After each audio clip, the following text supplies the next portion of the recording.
அனைவருக்கும் வணக்கம். மற்றொரு காணொலியில உங்கள் எல்லாரையும் சந்திக்கிறதுல மிக்கவே மகிழ்ச்சி. இந்த காணொலியில நாங்க என்ன பார்க்க போறோம் அப்படின்றது உங்களுக்கு தெரிஞ்சிருக்கும். நீங்க தம்ப்நெயில பார்த்துட்டு தான் இந்த வீடியோக்குள்ள வந்திருக்கிறீங்க அப்படின்றது எனக்கு தெரியும்.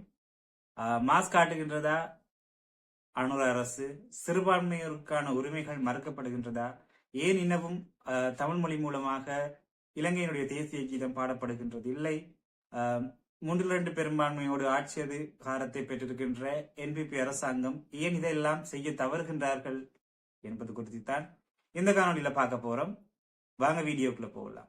இந்த வருடம், அதாவது ஜனவரி மாதம் 1ஆம் தேதி, அதாவது புத்தாண்டு தொடங்கும் போதே இலங்கையில வந்துட்டு ஒரு முக்கியமான ஒரு நிகழ்வு நடந்திருக்குது. அதுதான் வந்துட்டு இந்த கிளீன் ஸ்ரீலங்கா அப்படின்னு சொல்ற ஒரு இனிஷியேட்டிவ் கொண்டு கௌரவ ஜனாதிபதி அனுரகுமார திசாநாயக்க அவர்களால 1ஆம் தேதி அன்றே ஆரம்பிக்கப்பட்ட ஒரு நிகழ்ச்சி தான் வந்துட்டு இந்த கிளீன் ஸ்ரீலங்கா அப்படின்னு சொல்றது. இதுக்காக வந்துட்டு அவங்க ஒரு இணையதளத்தையுமே வந்துட்டு அறிமுகப்படுத்தியிருந்தாங்க.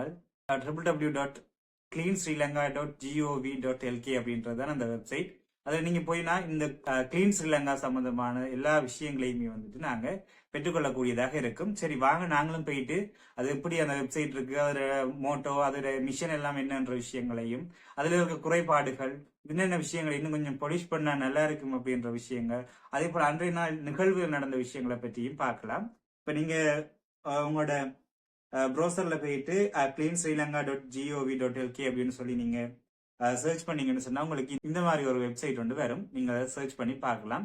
அதுல வந்துட்டு அழகான நாடு, புன்னகைக்கின்ற மக்கள், பியூட்டிஃபுல் ஐலண்ட், ஸ்மைலிங் பீப்புள் அப்படின்னு சொல்லி ஒரு வசனத்தோட அழகா போட்டிருக்காங்க. அதே போல இதுல வந்துட்டு இலங்கையினுடைய அழகான அந்த இலங்கையின் அழகான இடங்களுடைய புகைப்படங்கள் அதுல வந்துட்டு போய்கொண்டிருக்க மாதிரி தான் இந்த இணையதளம் வந்துட்டு வடிவமைக்கப்பட்டிருக்குது. அதே போல வந்துட்டு இந்த கிளீன் ஸ்ரீலங்காவினுடைய மோட்டோ அப்படின்றது நாங்கள் என்னென்று பார்த்தோம்னு சொன்னோம். அதாவது இது எதற்காக இது ஆரம்பிக்கப்பட்டிருக்குது அப்படின்றத நாங்கள் பார்ப்போமா இருந்தால், இதுல வந்துட்டு முக்கியமா இதுல தொலைநோக்காக காணப்படுறது வந்துட்டு அழகான தீவு, புன்னகிக்கின்ற மக்கள். அதாவது நாங்க ஏற்கனவே பார்த்த மாதிரி இந்த பியூட்டிஃபுல் ஐலண்ட், ஸ்மைலிங் பீப்புள் அப்படின்றதுதான் இதனுடைய தொலைநோக்காக இருக்குது. அதே போல இதனுடைய மிஷனை நாங்க பார்த்தோம்னு சொன்னா, அபிவிருத்தி அடைந்து வருகின்ற நாடான இலங்கையை மீண்டும் நிலைநிறுத்துவதற்கு சமூக நெறிமுறை மற்றும் சுற்றாடத்துறைகளில் நாடு தழுவிய முயற்சிகளை ஒருங்கிணைத்தல், அதே போல ஒத்துழைத்தல் மற்றும் மாற்றுதல் அப்படின்னு சொல்றாங்க. அதாவது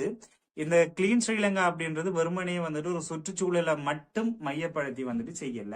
பிரதானமா அவங்க இதுல சொல்லியிருக்கிற ஒரு 4 விஷயங்கள் இருக்குது. ஒன்று வந்துட்டு சூழல் சார் நிறைப்பேறான தன்மை அப்படின்னு சொல்றாங்க. இதுக்குள்ள வந்துட்டு சுற்றுச்சூழலை வந்துட்டு அவங்களுக்கு கவனம் செலுத்துறாங்க. இதுல பாத்தீங்கன்னா உங்களுக்கு தெரியும், கழிவு முகாமைத்துவம், வலுசக்தி நீர், உயிர் பல்வகமை மற்றும் காற்றின் தரம் என்பவற்றின் மீது கவனம் செலுத்துறது அப்படின்னு சொல்றாங்க. இதுல வந்துட்டு உங்களுக்கு தெரியும், இலங்கை வந்துட்டு ஒரு சுற்றுலாவை பிரதானமாக வருவாய் ஏற்ற ஒரு நாடாக காணப்படுகின்றது. வெளிநாட்டவர்களுக்கு பிடித்த மிக அழகான பீச்சஸ், அதே போல மவுண்டன்ஸ் அப்படின்னு சொல்லி இலங்கையில வந்துட்டு வரலாற்று முக்கியத்துவம் வாய்ந்த இடங்கள்னு சொல்லி இந்த டூரிஸ்ட அட்ராக்ட் பண்ணக்கூடிய மாதிரி நிறைய பிளேசஸ் இருக்குது.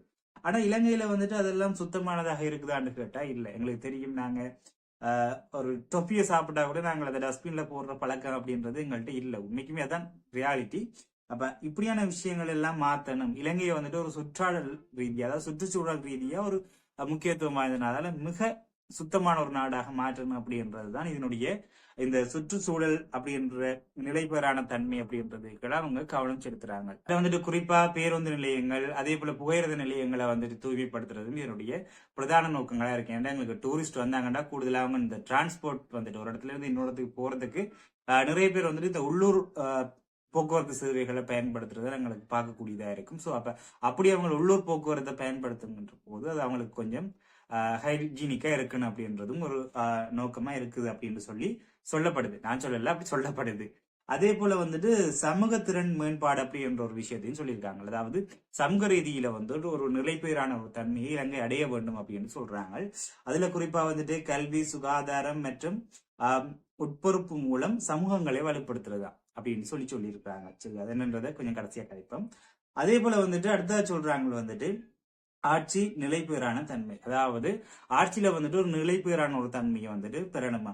அது ஆல்ரெடி அவங்க 3/2 பெரும்பான்மையை பெற்ற போதே அவங்களுக்கு அந்த ஆட்சியில் ஒரு நிலைபெறான ஒரு தன்மை வந்துட்டு கிடைச்சிட்டு இதன் மூலமா அவங்க வந்துட்டு அவங்களுடைய கொள்கை பிரகடனங்கள்ல சொல்லப்பட்ட இந்த புதிய அரசியல் யாப்பு கொண்டு வர்றது, அதே போல எல்லா இன மத மக்களுக்கும் சமமான உரிமைகளை வழங்குறது, டிஸ்கிரிமினேஷனுக்கு எதிரான ஆணைக்குழுக்களை உருவாக்குறது அப்படின்னு சொல்லி நிறைய விஷயங்கள் அவங்களோட தேர்தல் விஞ்ஞாபனத்துல வந்துட்டு உள்ளடக்கப்பட்டிருந்துச்சு. அப்ப அதெல்லாமே வந்துட்டு ஒன்றொன்றா செய்வாங்க அப்படின்றத நாங்க பொறுத்திருந்து பார்க்கலாம் செய்யறாங்களா இல்லையான்றது. சோ இதுல வந்துட்டு அவங்க இந்த ஆட்சி நிலைப்பெறான தன்மையில அவங்க சொல்லியிருக்க விஷயம் வந்துட்டு நெறிமுறைகள் வெளிப்படைத்தன்மை, அதாவது மெயினான ஒரு விஷயங்கள், இந்த டிரான்ஸ்பரன்சி அப்படின்ற விஷயங்கள் அதையும் சொல்றாங்க. அதே போல கொள்கை சீர்திருத்தங்களை ஆதரிக்க போறாங்களாம். அப்ப புது புது கொள்கைகளை இலங்கையில நாங்க வருகின்ற காலங்கள்ல எதிர்பார்க்கக்கூடியதாக இருக்கும் அப்படின்னு சொல்லி நான் நினைக்கிறேன். பார்ப்போம் பொறுத்திருந்து. அதே போல அடுத்த விஷயம் வந்துட்டு இந்த எக்கனாமிக், அதாவது பொருளாதார நிலைபெறான தன்மை அப்படின்ற விஷயத்த சொல்லியிருக்காங்க. அதுல வந்து பசுமை வேலை திட்டங்கள், நிறைபெறான கைத்தொழில் மற்றும் முயற்சியாண்மை ஆகியவற்றை மேம்படுத்துற அப்படின்னு சொல்லி ஒரு 4 விஷயங்களை தான் பிரதானமா வந்துட்டு சொல்லியிருக்கிறாங்க. அதுல வந்துட்டு இப்ப நாங்க ப்ரொஜெக்ட் வைஸா பார்த்தோம்னு சொன்னா இதுல வந்துட்டு இன்னும் எந்த ஒரு ப்ரொஜெக்டும் அவங்க இன்னும் செய்யல. அதே போல எந்த ஒரு ப்ரொஜெக்டும் முடிக்கல முடிக்கல தானே. அதே போல வந்துட்டு கிட்டத்தட்ட இந்த திரையில பாத்தீங்கன்னு சொன்னா பெரிய ஒரு அமௌண்ட் ஒன்று தெரியும். இந்த அமௌண்ட் வந்துட்டு இதுவரைக்கும் திரட்டப்பட்ட நிதியா இருக்கலாம், அதாவது டொனேட் பண்ணியிருக்கிறாங்க அப்படின்ற விஷயங்கள் சொல்லியிருக்குது.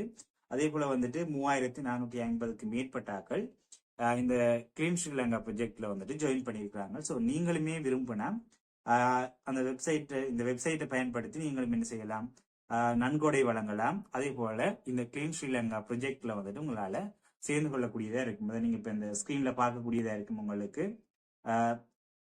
இந்த 2 ப்ளூ கலர் ஐக்கானையும் இல்ல ஒன்றை நீங்க கிளிக் பண்ணீங்கன்னு சொன்னா நீங்க டொனேட்ன்றதுல டொனேட் பண்ணலாம்.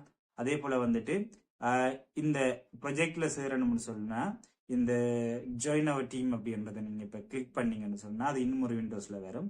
அதுல வந்துட்டு உங்களுடைய பேர், போன் நம்பர், அந்த விஷயங்கள் எல்லாம் கொடுத்து நீங்க உங்களை நீங்களே என்ன செஞ்சலாம், ரெஜிஸ்டர் பண்ணிக்கொள்ளக்கூடிய மாதிரியும் இருக்கும். அப்ப இதுதான் கிளீன் ஸ்ரீலங்கா பத்தின ஒரு சில விஷயங்கள். சரி, இப்ப நாங்க அதை பார்த்துட்டோம். இப்ப அதே போல வந்துட்டு 1ஆம் தேதி ஜனாதிபதி செயலகத்துல வந்துட்டு இந்த கிளீன் ஸ்ரீலங்காவுக்குரிய இந்த அங்குரார்ப்பண நிகழ்வு வந்துட்டு நடைபெற்றிருந்தது. சரி, அந்த நிகழ்வை பற்றி நான் கொஞ்சம் பார்ப்பேன். இப்ப இந்த நிகழ்வுல நிறைய விஷயங்கள் கவனிக்கக்கூடியதா இருந்தது. குறிப்பா வந்துட்டு இலங்கையினுடைய கிரிக்கெட் வீரர்களான குமார சங்கக்காரு, அதே போல மகள ஜெயவர்தன 2 பேருமே வந்துட்டு கலந்து கொண்டிருந்தாங்க. உண்மையிலே இலங்கையில வந்துட்டு ஒரு அரசியலுக்கு அப்பால வந்துட்டு ஒரு நல்ல ஒரு விஷயத்தை ஆதரிக்கிறவங்களா இந்த கிரிக்கெட்டர்ஸ் 2 பேருமே காணப்படுறாங்க. ஸோ அவங்க அந்த கிளீன் ஸ்ரீலங்கா ப்ரொஜெக்டில் இந்த அங்குரார்ப்பண நிலவுக்கு வருகை தந்திருந்தது அப்படின்றது நிறைய பேரோட கவனத்தை பெற்றுக்கொள்ளக்கூடியதாக இருந்துச்சு. அப்ப அது ஒரு நல்ல விஷயங்களாக நாங்க இங்கே பார்க்கக்கூடியதா இருக்கும். இருந்த போதும் எங்களுக்கு நல்லா தெரியும், பாராளுமன்ற தேர்தல் காலத்துல வந்துட்டு தேர்தல் பிரச்சாரத்துக்காக தற்போது ஜனாதிபதியா இருக்கிற அனுரகுமார் திசாநாயக்கா அவர்கள் வந்துட்டு கட்டுநாயக்க பிரதேசத்துக்கு ஒரு தேர்தல் பரப்புரைக்காக, அதாவது கம்பெயினுக்காக சென்றிருந்த நேரத்துல தான் தாங்கள் வந்துட்டு ஒரு அரசாங்கத்தை அமைக்கிற பட்சத்துல வந்துட்டு கிளீன் ஸ்ரீலங்கா அப்படின்ற ஒரு ப்ரொஜெக்ட் நாங்க கொண்டு வந்து இலங்கையில வந்துட்டு அரசியல், கலாச்சாரம், சமூக ரீதியில எல்லாத்தையுமே வந்துட்டு நாங்க கிளீன் பண்ண போறோம், ஒரு ஊழலற்ற ஒரு நாட்டை உருவாக்க போறோம் அப்படின்னு சொல்லி அவர் தன் பிரச்சாரத்துல சொல்லியிருப்பார். அதனுடைய விளைவாகத்தான் 1ஆம் தேதி இந்த கிளீன் ஸ்ரீலங்கா ப்ரொஜெக்ட் வந்துட்டு ஆரம்பிக்கப்பட்டிருந்துச்சு.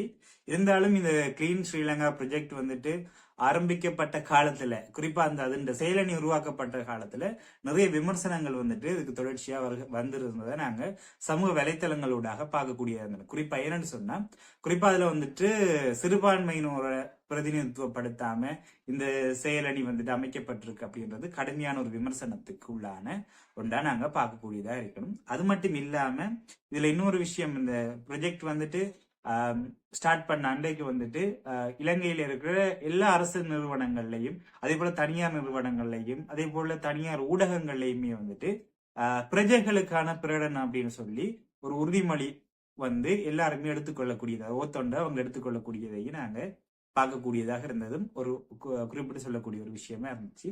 எல்லாத்தையும் தாண்டி எல்லாத்துலயும் விமர்சனங்கள் என்றது இல்லாம இருக்கிறது இல்லை.